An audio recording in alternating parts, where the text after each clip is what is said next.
we've been talking for years about Iran's support of groups like Hamas, Hezbollah, Islamic Jihad, and many other terror organizations. They are deeply involved in the situation in Israel and Gaza right now. And a number of sources have said to me that Iran must be really concerned right now because of the turn that this situation has taken. Would you give us your view on where things stand? Well, certainly what you saw on October 7th is not something that happened overnight. In fact, things have been percolating over the years. And if you follow the developments and track them back, you will see that the Iranian regime has been all over, not just what happened on October 7th, but look at all the other activities in the region, whether it was the situation in Iraq and trying to actually sending EFPs and IEDs across the border, trying to wreak havoc in that country, take advantage of the situation, building their Shiite militias in Iraq, supporting all of these proxy groups that would help pushing the agenda of the Iran regime in Iraq. Look at the situation in Syria, where the Iran regime was heavily involved with tens of thousands of its proxies trying to keep dictator Assad in power while the people of Syria were looking for change and for democracy. And look at the situation in Lebanon, and Hezbollah is fully backed and created and funded and trained by the Iran regime, and look at all the other proxies the Iran regime has had. And when it comes to the situation in the Middle East, specifically to Israel, the Iran regime is actually has been vehemently opposed to the two-state solution. They want to oppose the PLO, for instance, and the Palestinian Authority, Mahmoud Abbas, the Fatah organization, all of which have actually endorsed a two-state solution and wanted to end to the hostilities and reach peace in that part of the world. And yet the Iran regime was the biggest enemy of peace and has been until today.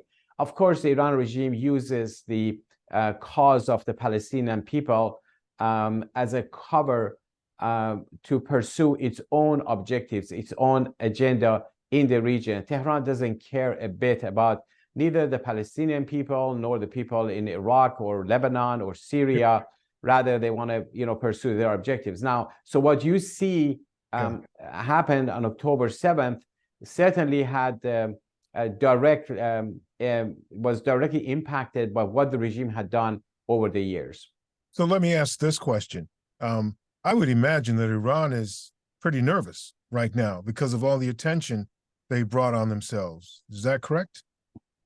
I think so. I think you're absolutely correct. On the one hand, the Iran regime welcomed this whole situation and embraced it. And of course, I've no doubt that they have been involved in the planning and making, facilitating this over the years. But why would the Iran regime get involved, and what they're looking for from now on? The reason they got involved is that they're in big trouble inside Iran on the part of their own population. We've been talking about this here since 2018. There have been several rounds of major uprisings against the Iran regime, engulfing more than 200 cities in all 31 provinces of Iran. People calling for regime change, wanting to end the rule of the theocracy in Iran, the same way they rejected the monarchic dictatorship before. And because the Iran regime has not been able to contain the population, nor would have a solution for them, they are increasingly relying on their proxies outside of the country, trying to empower the Revolutionary Guards, their role outside of Iran, so they wouldn't have to worry as much about the situation inside the country. So the main reason behind Tehran's involvement is to stay in power by deviating attention from the domestic situation and putting a lid on that. But it has its own consequences. When you get involved in something this huge, this big, is almost unprecedented in this scale and scope. So what the Iran regime is trying to do is just walk a tightrope and trying to see how they can take advantage of the situation, further empower its own proxies, further undermine a solution in the Middle East, and especially when it comes to the Palestinian people, but to stay away from the consequences. In reality, you can't have it both ways. You cannot be both the arsonist and at the same time trying to put down the fire, or stay away from the consequences. And that's where we need to really put the attention where it belongs. Keep in mind what's happening in the region. The head of the snake of terrorism, Islamic fundamentalism, and warmongering is in Tehran. So we'll never have a peace in the region until we have freedom and democracy in Iran. So briefly, tell me how this is impacting the situation inside Iran, because we've been talking, or at least we talked fairly significantly last year about the uprisings over the death of several prominent Iranians and young women, and it just triggered a massive outpouring of anger. So how is this situation that's taking place in Gaza and in Israel, how is that impacting things at home? Well, interestingly, the same way, contrary to actually what the Iran regime is trying to portray this as though it's the war of, Islam against the infidels, Islam against the, world arrogance, Islam against enemies. That's exactly how they portray the 8 years of the Iran-Iraq war.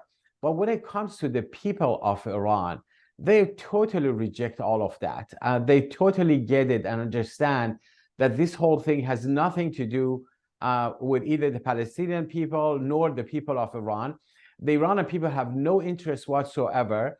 And that's why they have been chanting in the very latest round of protests in Iran. They were chanting, neither Gaza nor Lebanon, I give my life for Iran. This was in the past 2-3 years, anticipating actually where things are going. Before that, in 2018, 2019, they were chanting, leave Syria alone, think about us. So the people of Iran understand that, every time the Iran regime gets involved outside of Iran, is for deviating attention. And that's why, they remain committed inside the country, because the divide that was created, especially after the uprising of September 2023, in 2022 in Iran, things have gotten even deeper. The divide between the people and the regime is deeper. The anger is there. There are continued protests, strikes, and different opportunities people get. And of course, people are looking for the opportunity for the next major round of outbursts of the people. And remember, every time we had a round of uprisings, it was stronger, it lasted longer, and it got deeper than the previous ones. And that's why the regime is extremely worried and paranoid about what might be ahead of them. And that explains why they've gotten involved in Israel. Do you think, based on what you just said about looking ahead, do you think it's likely that the U.S. or Israel will attack Iran? Well, so far, honestly speaking, JJ, when it comes to policy regarding Iran, the United States, Western nations, Europeans, and others, they were primarily pursuing a policy of appeasement. What I mean by that is that just basically trying to look for ways to give something to the Ayatollahs in order to tame the behavior of the Iran regime. You've had this issue of hostage taking by Tehran for decades. As a journalist, I'm sure you've followed so many cases of that, from Terry Anderson, who was a hostage, about some 30 years ago in Lebanon, that has continued until as we speak. But always by giving concessions to the Ayatollahs, that issue of hostage diplomacy has thrived, and Tehran gets a lot of benefit. They got $6 billion in return for releasing 5 hostages, American hostages, who should have never been arrested to begin with. And that's why I think this is time for Washington, specifically Washington, to start thinking about what we should be doing that will be different from before, because clearly the outcome of appeasement has become war. If anyone thought that if you step up, if you escalate against the Iranian regime, if you pursue a decisive policy, the Iranian regime will step up war and anger and instability and chaos. Well, look at the past 2-3 years. Every effort was made. Sanctions were eased. Money was given to Iran and all of that, and yet the outcome has been much worse. And Tehran has been emboldened. So I think I'm not thinking about the possibility of the U.S. attacking Iran. I'm thinking about what should the U.S. do to turn around and pursue a decisive policy, enforcing the sanctions that existed before. The 6 UN Security Council resolutions that were lifted by the P5+1 in order to put the nuclear weapons program of the Iran regime in the in a freezing situation. Look at the outcome, and yet they just lifted the limitations on the missile program of the Iran regime and the UAVs. That whole approach must turn around, and the Iran regime has to be held accountable. They need to pay the price for all the terrorism they have done in the past, not just simply getting warnings that if what if you do further terrorist attacks. No, they have to pay the price for everything they have done in the past to take you seriously. That's missing. And that's what we're arguing in Washington. And many people on Capitol Hill, both Republicans and Democrats, are pursuing that level of policy, which, by the way, would create more space for the Iranian people to be able to free Iran. And you can imagine how that would impact the whole region. They're going to have to, as you say, pay the price eventually. We'll have to leave it there. Alireza Jafarzadeh, thank you very much. Thank you so much, JJ. Always a pleasure to be on your show.